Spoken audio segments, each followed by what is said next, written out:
नमस्कार.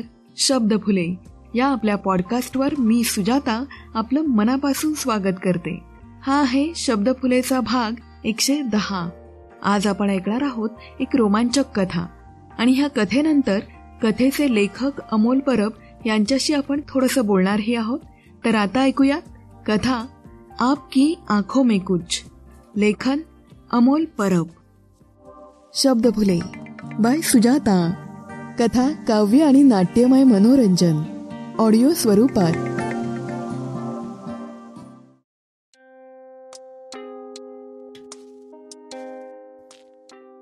तो कॉलेजच्या पहिल्या वर्षाला होता.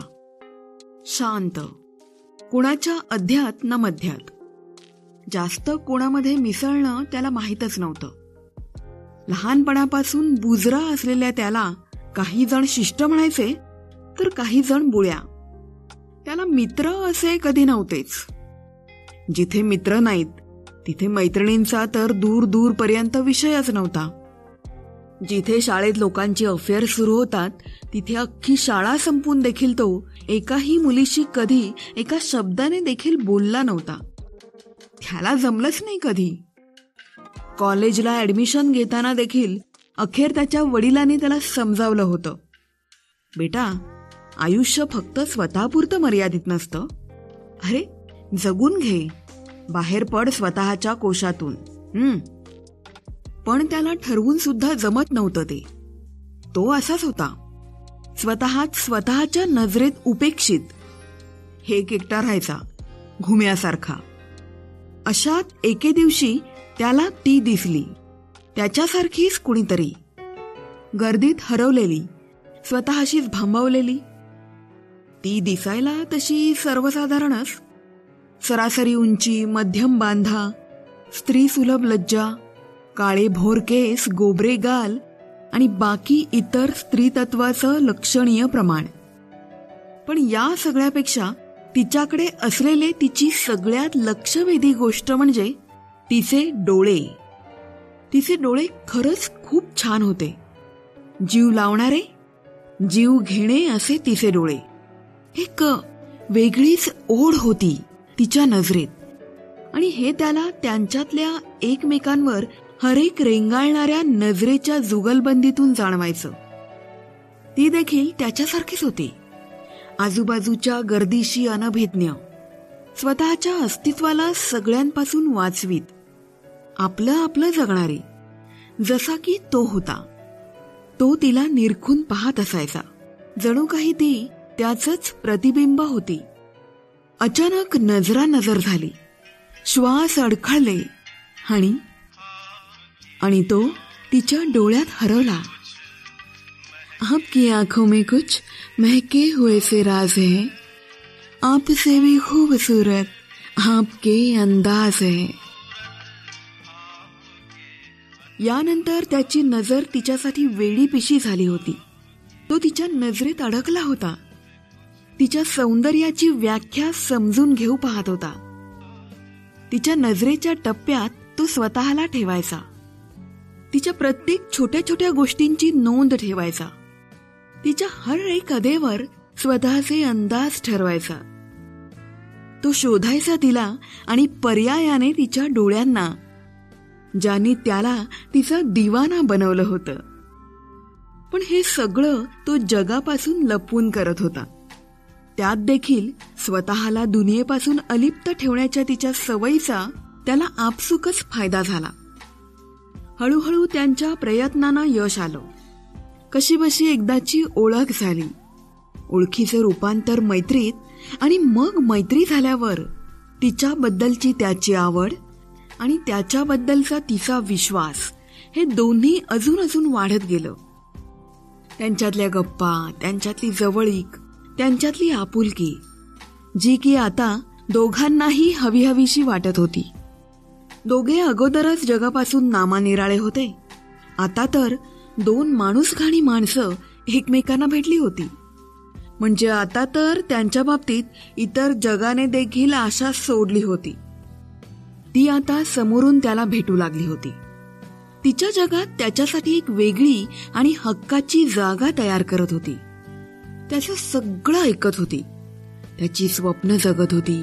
तो सांगेल तशी राहत होती आणि या बदल्यात इतर कोणाला सध्या आपलं नातं अजिबात कळू द्यायचं नाही, या तिच्या अटीचा त्याच्याकडून होकार मिळवून घेतला होता.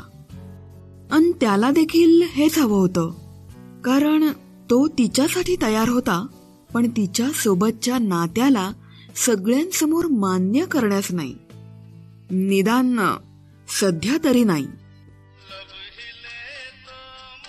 लब हिले तो मोगरे के फूल खिलते हैं कहीं, आपकी आंखों में क्या साहिल भी मिलते हैं कहीं, आपकी खामोशियां भी आपकी आवाज है, आपकी आंखों में कुछ महके हुए से राज है. ती खूप मस्त होती आणि मुख्य म्हणजे अगदी त्याला जशी हवी होती तशी. आपल्या भावनांना आज पुन्हा एकदा साचपडून पाहताना त्याचं त्यालाच नवल वाटत होतं की तो खरंच प्रेमात पडला होता. तिच्या बोलण्याच्या, तिच्या हसण्याच्या आणि तिच्या त्याच कातील डोळ्यांच्या. तिच्या त्या एका नजरेसाठी तो तिच्या सगळ्या अटी बिनशर्त मान्य करायला तयार होता, फक्त आणि फक्त तिच्या त्या डोळ्यांसाठी. आपकी आंखों में कुछ महके हुए से राज है, आपसे भी खूबसूरत आपके अंदाज है, आपकी आंखों में कुछ महके हुए से राज है. त्यांचं हे अनोखं गुपचूप नातं बहरून आता जवळपास 3-1 महिने उलटले होते. गप्पा, आणाभाका, शब्दा यांना ओलांडून आता त्यांच्या भावना शब्दांची मर्यादा पार करून स्पर्शाकडे झुकू लागल्या होत्या. हलकच बोटात बोट गुंफण्यापासून सुरू झालेला हा प्रवास आता ओठात ओठ गुंतण्यापर्यंत पोचला होता. ती खूपच रसभरीत होती. तिच्या डोळ्यांची नशा तो तिच्या अधरातून पीत होता आणि ती देखील त्याला तिच्या शरीराची हळूहळू ओळख करून देत होती. ते दोघे अजूनही जगापासून लपून आपलं एक वेगळंच जग तयार करत होते. कधी कॉलेजच्या मागे, तर कधी एकट्या पॅसेजमध्ये, कधी संध्याकाळी कॅन्टीनच्या टेरेसवर. जिथे कुठे एकांत असेल तिथे त्यांना एकमेकांच्या शरीराची चटक लागली होती, खास करून त्याला. इतके दिवस मुलींपासून दूर पळणारा तो, ती जरा कुठे एकटी सापडली की तिच्या शरीराला झोंबत होता आणि ती देखील त्याला लटक्या नकाराने सर्व काही करू देत होती. आता त्यांची ही थेरं कॉलेजमधल्या काही टार्गट मुलांच्या नजरेत आली होती. नक्की कोणासोबत तरी याचं झिंगाट चालू आहे याची पक्की खबर नसली तरी कुणीतरी नक्कीच आहे याची त्यांना खात्री पटली होती. ते ह्याच्या मागावर होते, त्यालाही ते जाणवलं होतं. तेव्हापासून तो जरा जास्त सावध झाला. एक ना एक दिवस सगळ्यांना सगळं कळणारच आहे, तर मग लपवण्यात काय हाशील आहे, या त्याच्या विचारांवर तिचा स्पष्ट नकार विरजण घालत होता. इतर फालतू गोष्टींपेक्षा त्याच्यासाठी ती जास्त महत्वाची होती. तिला रुसलेला पाहून तो पुन्हा काही बाही सांगून तिला हसवायचा. तिच्याबद्दल तिलाच सांगून तिची तिलाच मस्त बनवायचा. या बदल्यात पुन्हा तिच्या शरीराचा आलेख तपासायचा. आपकी बातों में फिर कोई शरारत तो नहीं, बेवजह तारीफ करना आपकी आदत तो नहीं, आपकी बदमाशियों के ये नए अंदाज है. ती दिवसेंदिवस त्याच्यासोबत जास्तच मोकळी होत होती, पण ती आज वेगळ्याच मूडमध्ये होती आणि तो काहीही ऐकण्याच्या मनस्थितीत नव्हता. अनायासे तिच्या घरचे सगळे बाहेर गावी गेले होते. संधी आयती होती आणि महत्वाचं म्हणजे त्या दोघांनीही ती घ्यायची ठरवली होती. तो त्या एकट्या घरात तिच्या जरा जास्त जवळ सरकला. ती उसासली. रात्र देखील रंगात आली. इतक्यात त्याला तिच्या मागच्या आरशात कोणाची तरी हालचाल जाणवली. काहीतरी वेगळं, कोणीतरी नवीन. तो थबकला. तो काही त्यावर प्रतिकार करणार इतक्यात एक किंकाळी त्या घरात घुमली.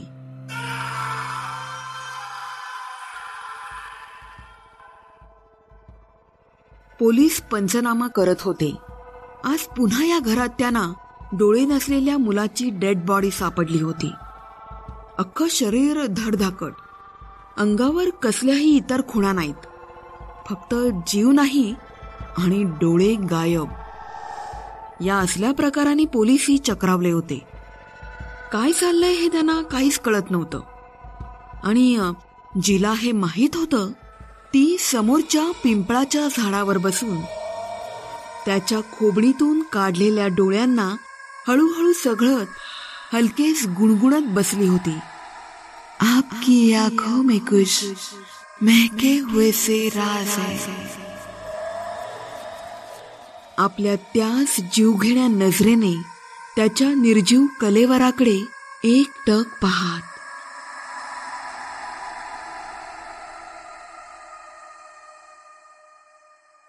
कथा आपकी आंखों में कुछ. लेखन अमोल परब. आवाज सुजाता. तर कशी वाटली आजची कथा? या कथेचे लेखक अमोल परब यांच्याशी आपण थोडंसं बोलणार आहोत. अमोल परब हे सिव्हिल इंजिनियर आहेत आणि मुंबईला राहतात. त्यांचे थ्रिल नावाचं पुस्तक प्रकाशित झालंय.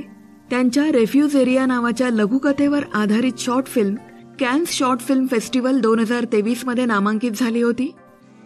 नमस्कार अमोल. ही रोमॅन्टिक अशी कथा, त्यात गाणं आणि अचानक आलेला ट्विस्ट, ही कथा लिहिण्यामागे नक्की प्रयोजन काय होतं आणि कोणती भावना होती? नमस्कार. मला गाणी ऐकायला खूप आवडतात. निवांत मी टाईम, डोळे बंद करून गाणी ऐकायची. आणि ॲज अ डायरेक्टर मला ही गाणी सादर करायला मिळाली असती तर मी कशी प्रेझेंट केली असती? बस याच सगळ्यातून काही कथा लिहिल्या गेल्या. एक अतिशय ओळखीचं गाणं एका अगदी अनोळखी फॅन्टसीसह लिहिण्याचा यावेळेस मी एक थोडा वेगळा प्रयत्न केला होता आणि आय होप मी माझ्या या प्रयत्नात यशस्वी झालो असेल. शब्दफुले पॉडकास्ट तुम्ही ऐकताच? हो, अगदी आवर्जून ऐकतो.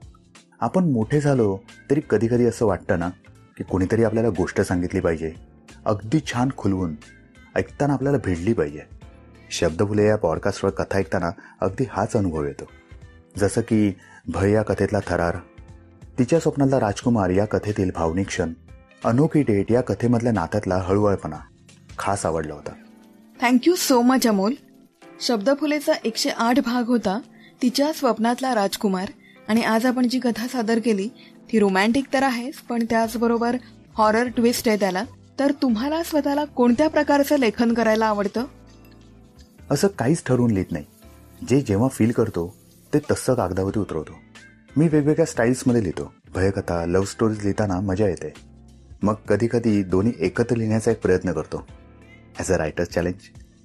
वा, खूप छान. मनापासून आभार अमोल. तुमच्या पुढच्या कारकिर्दीसाठी खूप शुभेच्छा. धन्यवाद. तर मित्रांनो, अमोल बरोबर केलेल्या ह्या गप्पा तुम्हाला कशा वाटल्या मला जरूर कळवा. तुम्हाला जर तुमचं साहित्य मला पाठवायचं असेल तर शब्दफुले@gmail.com ह्या ईमेलवर जरूर पाठवा. पण त्याआधी शब्दफुले बाय सुजाता हे यूट्यूब चॅनल तुम्ही सबस्क्राईब केलं नसेल तर लगेच करा आणि शेजारी असलेलं बेल आयकॉन क्लिक करा, म्हणजे नवनवीन कथांचं नोटिफिकेशन तुम्हाला मिळेल. कथा आवडल्यास नक्की लाईक करा, कमेंट करा आणि तुमच्या मित्रमैत्रिणींना शेअर करा ज्यांना ऑडिओ मराठी कथा ऐकायला आवडतात. तुम्ही जर पॉडकास्ट ॲपवर ऐकत असाल, उदाहरणार्थ Spotify, Apple podcast, Google podcast, गाना.com, Jio Saavn, Amazon music, Wink music, Audible किंवा स्टोरीटेल मराठी यासारख्या कोणत्याही ॲपवर शब्दफुले फॉलो करा आणि 5 स्टार रेटिंग देऊन मला प्रोत्साहन द्या. सुजाता_शब्दफुले हे माझं इंस्टाग्राम पेज आहे. तिथेही तुम्ही मला संपर्क करू शकता, DM करू शकता, तुमचा फीडबॅक कळवू शकता. तसंच तुम्हाला जर तुमचं साहित्य मला पाठवायचं असेल तर तुम्ही मला ईमेल करू शकता. शब्दफुले@gmail.com. फेसबुक पेज शब्दफुले, इथे तुम्ही मला DM करू शकता. तुमच्या फीडबॅकने मला प्रोत्साहन मिळतं आणि वेगवेगळ्या नवनवीन कथा करण्याचा उत्साह येतो. हा एपिसोड तुम्हाला कसा वाटला मला जरूर कळवा. अशा प्रकारच्या चर्चा, मुलाखती तुम्हाला आवडतात का तेही जरूर कळवा. किंवा कोणता एक विषय तुम्हाला डिस्कस करायचा असेल तर तोही आपण करू शकतो. यूट्यूब, पॉडकास्ट, फेसबुक, इंस्टाग्राम आणि ईमेल. डिस्क्रिप्शन बॉक्समध्ये या सर्व लिंक्स मिळतील. जास्तीत जास्त शेअर करा आणि ऐकत रहा शब्दफुले बाय सुजाता. शब्दफुले पॉडकास्टच्या रोमॅन्टिक कथा तुम्हाला ऐकायच्या असतील तर त्याची लिंक मी डिस्क्रिप्शन बॉक्समध्ये देत आहे. त्याचप्रकारे थ्रिलर, हॉरर, रहस्य कथा ऐकायच्या असतील तर त्याचीही लिंक मी डिस्क्रिप्शनमध्ये देत आहे. ती लिंक क्लिक करून तुम्ही त्या कथांचा आनंद घ्या आणि कमेंट करून तुमचा अभिप्राय कळवा. तर अशा या रोमॅन्टिक कथेबरोबरच मी सुजाता तुमचा तुर्तास निरोप घेते. पुन्हा भेटू एका नव्या कथेसह. Stay blessed, stay blessed. Thank you. धन्यवाद.